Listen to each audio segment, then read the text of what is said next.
बिस्मिल्लाहिर्रहमानिर्रहीम। अस्सलाम वालेकुम नाज़रीन, आप यूट्यूब चैनल देख रहे हैं। मैं इमरान खान हूँ। हुकूमत ने अजीबोगरीब ख्वाब देखना शुरू कर दिए हैं। डोनाल्ड ट्रंप ने एक शुक्रिया अदा किया पाकिस्तान का और ये कहा कि दहशतगर्द पकड़ के पाकिस्तान ने अमेरिका के हवाले किया है और CIA ने पिन पॉइंट किया था। और अब ये खबरें आ रही हैं कि अमेरिका ने पाकिस्तान को ये बताया था CIA ने कि अगर आप ट्रंप को खुश करना चाहते हैं तो फिर इस आदमी को पकड़ने के ऊपर आप पूरी तवज्जो दें, इससे ट्रंप को एक सियासी फ़ायदा होगा। और फिर वो बंदा पकड़ के पाकिस्तान की इंटेलिजेंस एजेंसीज ने पाकिस्तान के अंदर से अमेरिका के हवाले कर दिया। इससे पहले भी पाकिस्तान ने बहुत सारे बंदे पकड़ के अमेरिका के हवाले किए हैं। ख्वाजा आसिफ इसको एक नॉर्मल बात कह रहे हैं। वो कह रहे हैं जी हम इतनी दहशतगर्दी के साथ लड़ रहे हैं तो एक दहशतगर्द पकड़ के अमेरिका को दे दिया तो इससे क्या हो गया। हालांकि इससे पहले ये पॉलिटिकल पार्टीज बार बार ये जोर देती रहीं और बार बार ये बात उठाती रहीं कि अमेरिका को बंदे पकड़ पकड़ के देना जो है वो मुशर्रफ साहब की गलत पॉलिसी थी। बहरहाल अब इरफान सिद्दीकी साहब जो हैं वो एक के बाद एक ख्वाब देख रहे हैं, क्योंकि हुकूमत है तो नवाज शरीफ और शहबाज शरीफ को उम्मीद लग गई है कि शायद उन्हें अमेरिका की गोद में बैठने का मौका मिल जाए। तो जो स्टेटमेंट है इरफान सिद्दीकी साहब का वो ये है कि अमेरिका जल्दी में अफगानिस्तान में लातादाद असला छोड़ गया था और वो असला दहशतगर्दी में हमारे खिलाफ भी इस्तेमाल हो रहा है। अब अमेरिका और पाकिस्तान को मिलकर अफगानिस्तान से असलहा निकालना चाहिए। देखिए, एक तो इनको फॉरेन पॉलिसी का पता ही नहीं है। अफगानिस्तान के अंदर दुनिया के कितने सारे मुल्कों की फौज आई थी, पूरा नेटो यहां पे आया था।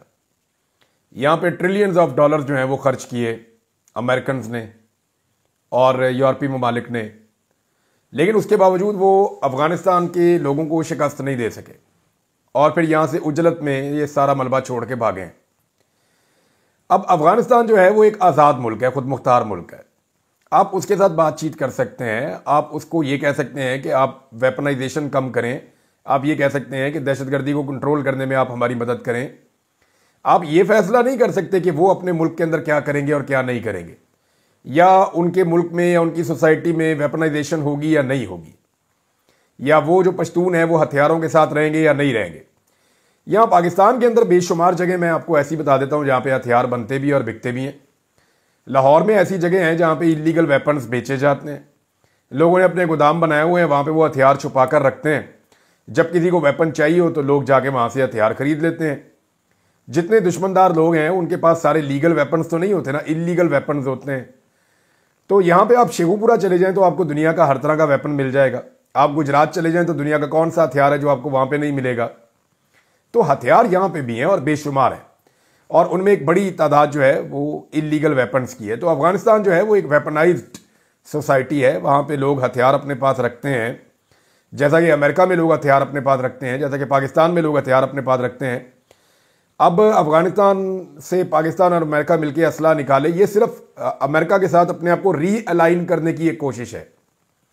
देखिए, इरफान सिद्दीकी साहब या जो मौजूदा हुकूमत की एस्टेब्लिशमेंट है वो अच्छी तरह जानते हैं कि जब भी अमेरिका इस खित्ते में अंगेज होता है, चाहे वो ईरान के साथ जंग कर ले, चाहे वो चाइना के साथ जंग कर ले, चाहे अमेरिका अफगानिस्तान के साथ जंग कर ले, चाहे अमेरिका यहाँ इस खित्ते में किसी और मुल्क के साथ जंग कर ले, तो उसमें फ़ायदा पाकिस्तान का होता है, क्योंकि पाकिस्तान जो है वो दिफाई नुक्ता नज़र से अमेरिका के लिए इंपॉर्टेंट हो जाता है। अब वो ये चाहते हैं कि यहाँ पे कोई एडवेंचर शुरू किया जाए। ईरान के साथ एडवेंचर वो करना नहीं चाहते, तो पाकिस्तान की ख्वाहिश है कि अफगानिस्तान के साथ अमेरिका एक नया एडवेंचर शुरू करे जिसमें पाकिस्तान की जो दिफाई रेलिवेंस है या पाकिस्तान की जो फोर्सेज हैं उसकी रेलिवेंस एक दफ़ा बढ़ जाए, और वो रेलिवेंस बढ़ने का फ़ायदा जो है वो पाकिस्तान का मौजूदा रजीम उठाए। तो मामला नादरीन सिंपल है और मामला इतना सा है। लेकिन खबर इसके साथ एक और भी जुड़ी है। ये 18 न्यूज़ है, वहां पे ये खबर छपी हुई है। खबर आप देखें तो आपको हैरत होगी कि अभी तो ट्रंप पाकिस्तान की तारीफ कर रहे थे। अब ये खबर छपी है 6 मार्च 2025 को, यानी आज के दिन में छपी हुई है, और ये एक पेपर है 18news.com, वहां पे ये खबर छपी है। खबर क्या कहती है कि after thanking Islamabad, Trump may issue travel ban barring Pakistanis from entering United States. वो ये कह रहे हैं कि पाकिस्तान का या इस्लामाबाद का शुक्रिया अदा करने के बाद ट्रंप मुमकिना तौर पे पाकिस्तानियों के अमेरिका में दाखिले पर पाबंदी लगा सकता है। अब ये पाबंदी क्यों लगा सकता है? वो ये कह रहे हैं कि ये जो नया बैन लगाने जा रहा है ट्रंप, या लगाएगा ट्रंप मुमकिन तौर पे, ये अफगानिस्तानियों पे और पाकिस्तानियों पे लगाया जाएगा कि ये दोनों मुल्कों के लोग जो हैं वो अमेरिका में दाखिल नहीं हो सकते, क्योंकि यहाँ पे कुछ ममालिक हैं उनके हवाले से अमेरिका में एक रिव्यू की पॉलिसी चल रही है नेशनल सिक्योरिटी को लेकर। और पाकिस्तान के अंदर जो है वो दहशतगर्दी के वाकयात क्योंकि लगातार बढ़ रहे हैं, तो पाकिस्तान उन ममालिक में शामिल हो गया जहां पे दहशतगर्दी ज्यादा हुई है। इसको जरा आप एक सेकंड के लिए रुके ना यहाँ पे, कि अमेरिका क्या पाकिस्तानियों पे वाकई ट्रैवल बैन लगा देगा और वो ये कहेगा पाकिस्तानी यहां दाखिल ना हो क्योंकि पाकिस्तान में दहशतगर्दी बहुत है। आप जो मैंने पिछले वीलॉग में इम्तियाज गुल साहब का ट्वीट आपको पढ़ के सुनाया था उस पर गौर कीजिए।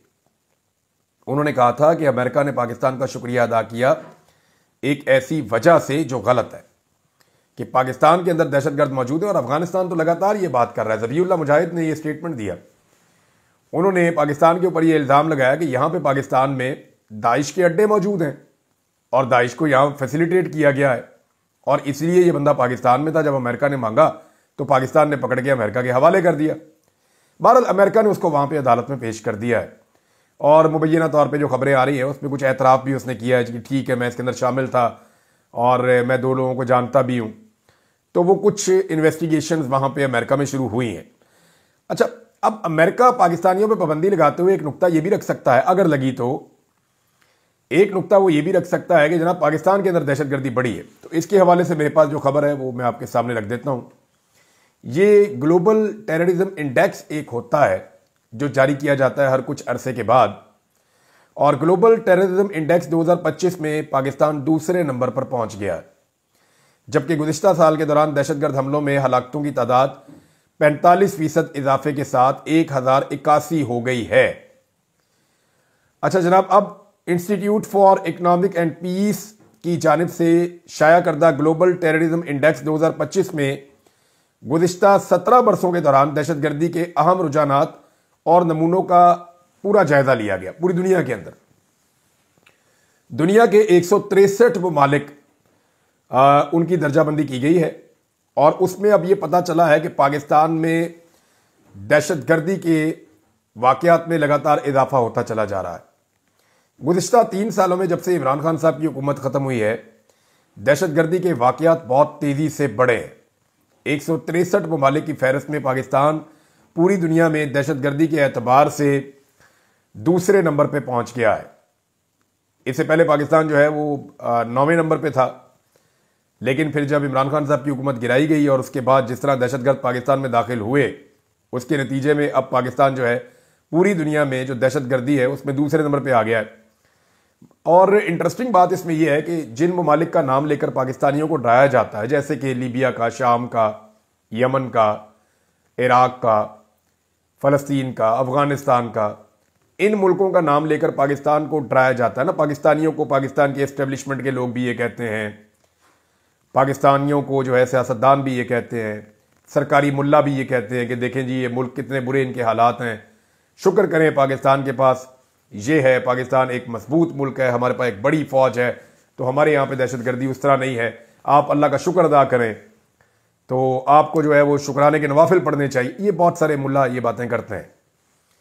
लेकिन अब बात ये है इंटरेस्टिंग कि ये सारे मुल्क पाकिस्तान से ज्यादा बेहतर हैं दहशतगर्दी के मामलात में, चाहे वो अफगानिस्तान है, चाहे वो इराक है, चाहे वो शाम है, चाहे वो लीबिया है, चाहे वो बाकी ममालिक हैं। इन तमाम ममालिक में दहशतगर्दी पाकिस्तान की निस्बत कम है। एक मुल्क जो पाकिस्तान से आगे गया है, मैं तो उसका नाम भी पहली दफा पढ़ रहा हूं, ये जो सबसे ज्यादा हलाकतें हुई हैं वो बर्कीना फासो में हुई हैं। ये बर्कीना फासो जो है ये कोई अफ्रीकी मुल्क है, मैं तो इसको जानता भी नहीं, पहली दफा इसका नाम सुना है। और ये जनाब पहले नंबर पे और पाकिस्तान जो है वो दूसरे नंबर पे है। शाम जहां पे एक अजीबोगरीब सूरत हाल है, सारी दुनिया जानती है, लेकिन वहां पे भी हैरत अंगेज तौर पे जो डाटा है वो ये बता रहा है कि शाम की सूरत हाल पाकिस्तान से बेहतर है। अब आप अंदाजा कर ले कि हमने दहशतगर्दी के मामलात में पाकिस्तान में क्या किया है। अच्छा, इसमें जो है वो पाकिस्तान की पॉलिसी का भी एक अमल दखल है। पाकिस्तान के वजीर दिफा ने एक स्टेटमेंट दिया है, ख्वाजा आसिफ पाकिस्तान के वजीर दिफा हैं, और उन्होंने कहा जी कमर जावेद बाजवा, इमरान खान और फैज़ हमीद ने तालिबान को पाकिस्तान में बसाने का फैसला किया था। अच्छा, ख्वाजा आसिफ ने यह भी कहा कि जनरल बाजवा को भी बुलाकर पूछा जाना चाहिए और जनरल बाजवा से भी इसका जवाब मांगना चाहिए कि ये जो दहशतगर्द पाकिस्तान में आए हैं, ये जो स्टेटमेंट है एग्जैक्टली वो मैं आपको बता देता हूं। उन्होंने कहा कि साबिक DGISI गिरफ्तार हैं जनरल फैद, साबिक आर्मी चीफ जनरल बाजवा से पूछा जाए कि उन्होंने दहशतगर्दों को पाकिस्तान में क्यों बसाया, ये वजीर दिफा ने कहा है। अच्छा, लेकिन इसके अंदर इन्होंने इमरान खान को शामिल कर दिया। उन्होंने कहा जी इमरान खान भी इसके अंदर शामिल हैं और वो भी रिस्पॉन्सिबल हैं। जनरल बाजवा मुल्क से बाहर हैं और इनसे, जनरल बाजवा बाहर हैं वो ये कह रहे थे, फैज़ तो अंदर हैं, जनरल बाजवा बाहर हैं, इनसे पूछा जाए और उनसे इसलिए पूछा जाए कि उन्होंने लाके दहशतगर्दों को पाकिस्तान में बसाया है। अब साथ उन्होंने इमरान खान साहब को भी नत्थी कर दिया। पाकिस्तान तहरीक इंसाफ ने इसके ऊपर एक दफ़ा फिर रद्द-ए-अमल दिया है और तहरीक इंसाफ ने कहा, जुनैद अकबर साहब ने यह स्टेटमेंट देते हुए कहा कि वज़ीर दिफा ख्वाजा आसिफ, जनरल बाजवा के खिलाफ कार्रवाई की हिम्मत आप में नहीं है। और उन्होंने रद्द-ए-अमल भी दिया। उन्होंने अपने बयान में कहा कि ख्वाजा आसिफ में कमर बाजवा के खिलाफ कार्रवाई की हिम्मत नहीं है क्योंकि कमर बाजवा की वजह से ही PTI की हुकूमत गिरी थी। जुनैद अकबर का कहना था कि कमर बाजवा, फैज़ हमीद ने कुछ गलत किया है तो ख्वाजा आसिफ इस पर कार्रवाई करें, हम उन्हें सपोर्ट करेंगे। वज़ीर दिफा ने इमरान खान साहब का भी नाम लिया था इसमें, लेकिन पाकिस्तान तहरीक इंसाफ ये कहती है और इमरान खान साहब इसको क्लियर कर चुके हैं, मुराद सईद इसके ऊपर पूरा फैक्ट बयान कर चुके हैं। बाकायदा डॉक्यूमेंट्री जारी की गई है पाकिस्तान तहरीक इंसाफ की जानिब से कि कैसे पाकिस्तान तहरीक इंसाफ बार बार मना कर रही थी। उन डेटों के अंदर निकाल निकाल के उन्होंने क्लिप चलाए हैं कि तहरीक इंसाफ तो मना कर रही थी कि दहशतगर्दों को पाकिस्तान में लाकर ना बसाया जाए, लेकिन जनरल बाजवा का ये फार्मूला था और जब इमरान खान की हुकूमत गिरा दी गई तो फिर उसके बाद बाई डिज़ाइन दहशतगर्दों को पाकिस्तान में लाया गया। अब ख्वाजा आसिफ जो है वो तो इलेक्शन जीते ही जनरल बाजवा की वजह से थे, यानी उन्होंने तो उस दौर में भी जाली फार्म 47 ले लिया था। ख्वाजा आसिफ ने अपने मुंह से कहा कि मैं तो इलेक्शन हार रहा था, फिर मैंने जनरल बाजवा को फ़ोन किया और जनरल बाजवा को जो मैंने व्हाट्सएप किया उसके बाद जनरल बाजवा ने मेरा रिजल्ट तब्दील करवा दिया और मैं इलेक्शन जीत गया। ये ख्वाजा आसिफ अपने मुंह से कह चुके हैं। तो उस जनरल बाजवा के खिलाफ ख्वाजा आसिफ कार्रवाई कैसे कर सकते हैं, ये एक बड़ा सवाल है। पाकिस्तान तहरीक इंसाफ ने इस हवाले से चैलेंज भी किया है। नाज़रीन, मामला ये है कि हुकूमत की तवज्जो इन मामला की तरफ है नहीं, यानी हम बातें तो करते हैं, जैसे ख्वाजा आसिफ ने बात की वज़ीर दिफा ने कि जनाब जनरल बाजवा रिस्पॉन्सिबल था दहशतगर्दों को पाकिस्तान में लाकर बसाने के लिए। चले, इमरान खान पे तो उन्होंने पॉलिटिकल एलिगेशन लगाना ही है ना, एक्चुअली तो ये पॉलिसी आर्मी चीफ ने बनानी होती है या उनके लोगों ने बनानी होती है, तो उनकी गलत पॉलिसी का हम सारे खुमियादा भुगत रहे हैं। तो ख्वाजा आसिफ ने पॉलिटिकल एक स्टेटमेंट तो दे दिया, लेकिन हमारी तवज्जो पाकिस्तान की वहां नहीं है। पाकिस्तान की तवज्जो कहां पे है कि अब ओन अब्बास बप्पी को गिरफ्तार कर लो, यानी दहशतगर्दों को पकड़ने पे, दहशतगर्दी को रोकने पे कोई तवज्जो नहीं है।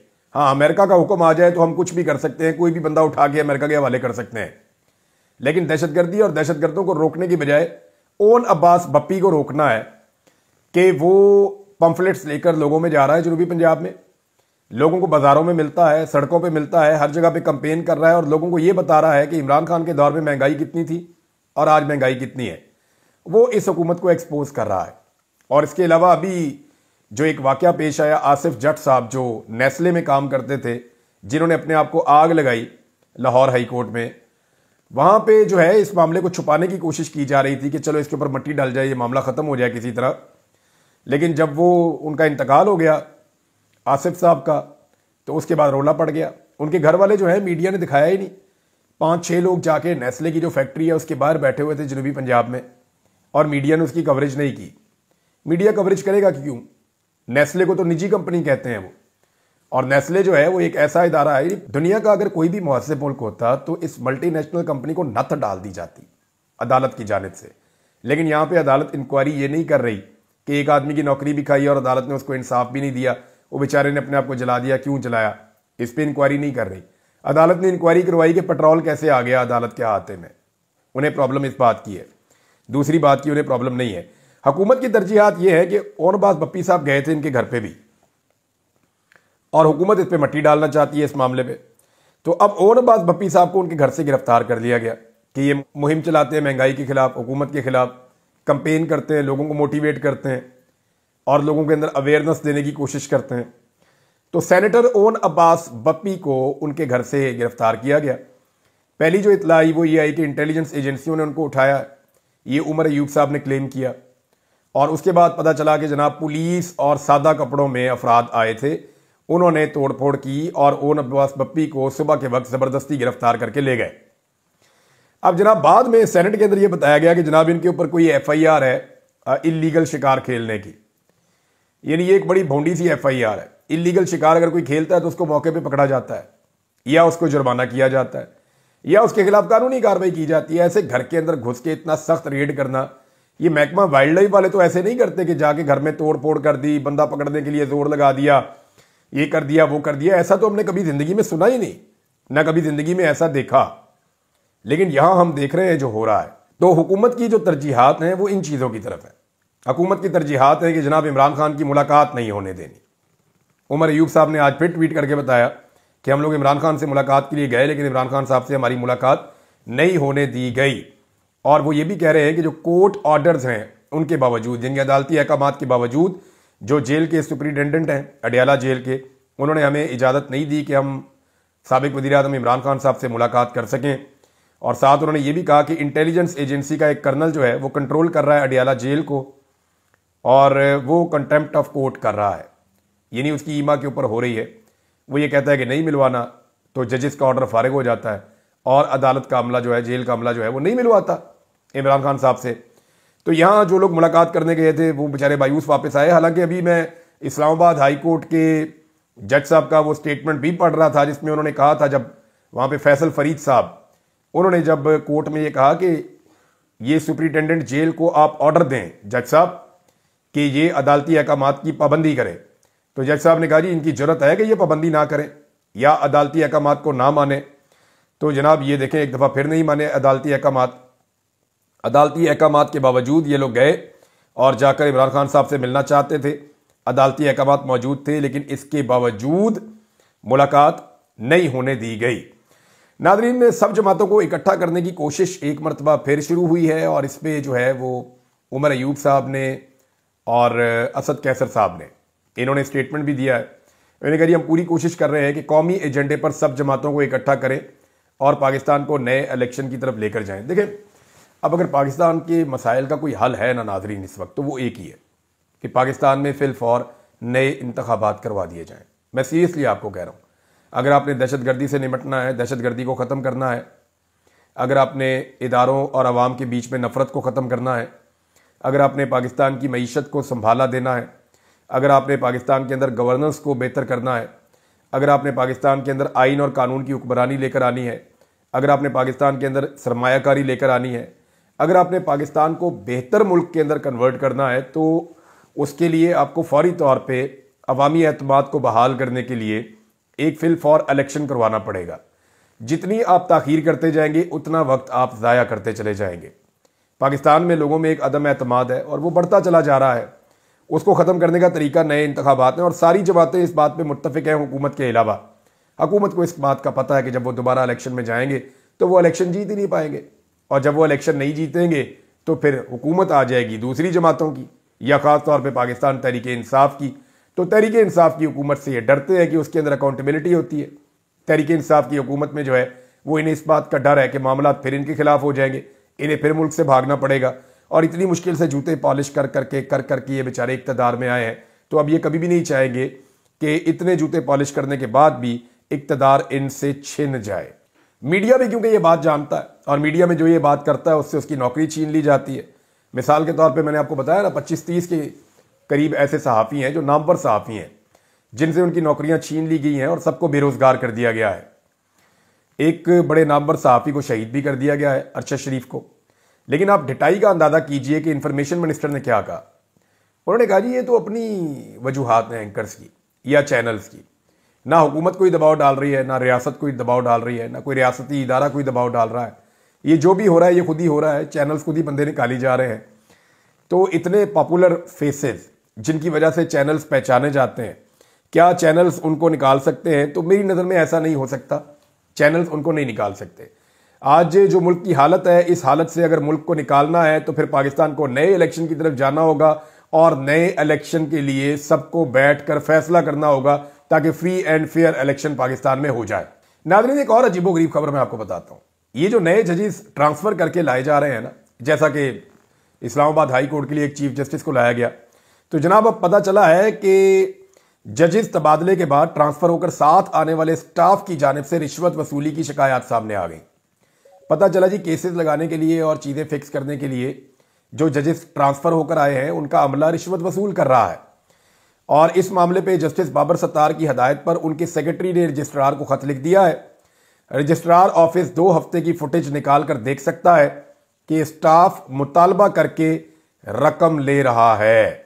अंदाजा कीजिए आप नाजरीन किस तरह के जजेस और किस तरह का स्टाफ जो है वो इस्लामाबाद हाई कोर्ट में पहुंचाया गया ताकि अपनी मर्जी के फैसले करवाए जा सके। मुझे अच्छी तरह याद है, मेरे एक दोस्त है, उन्होंने मुझे बताया था, उन्होंने कहा था हमें 2-3 तरह के लोग इमरान साहब सूट करते हैं। मैंने कहा जी बताया। उन्होंने कहा जी एक तो हमें करप्ट लोग सूट करते हैं कि वो करप्शन करते रहते हैं और जब हम उन्हें कोई काम कहते हैं तो वो आंखें बंद करके हमारा काम कर देते हैं। दूसरा हमें नालायक लोग सूट करते हैं कि वो उस ओहदे के लायक ही नहीं होते जिस पे हम उन्हें बिठा देते हैं और उसके बाद वो इसी डर से कि हमें इस ओहदे से ना हटा दिया जाए जो हम उन्हें काम कहते हैं वो करते रहते हैं। फिर इस तरह उन्होंने मुझे 4-5 किस्में बताई थी कि जो लोग उन्हें बहुत पसंद आते हैं या एस्टेब्लिशमेंट को ऐसा लगता है कि ये लोग बहुत काम के हैं, तो इसी तरह के लोगों को लाकर बिठाया गया और पूरा का पूरा सिस्टम जो है वो बर्बाद कर दिया गया है। सिस्टम की हालत ये हो गई है कि आपका फास्ट बॉलर जो है हारिस रऊफ वो पार्लियामेंट में पहुंच गया ख्वाजा आसिफ से मुबैना तौर पे मुलाकात के लिए और कैमरे को देखकर थोड़ा ठटक गया, परेशान हो गया। अब आप अंदाज़ा कीजिए कि क्रिकेटर्स को क्रिकेट खेलने के लिए भी वही रास्ता अपनाना पड़ता है जो मरियम नवाज को बहुत अच्छे तरीके से आता है। अंदाज़ा कीजिए आप। अब तक के लिए इतने, अपना ख्याल रखिएगा, अपने इस चैनल का भी। अल्लाह हाफ़िज़।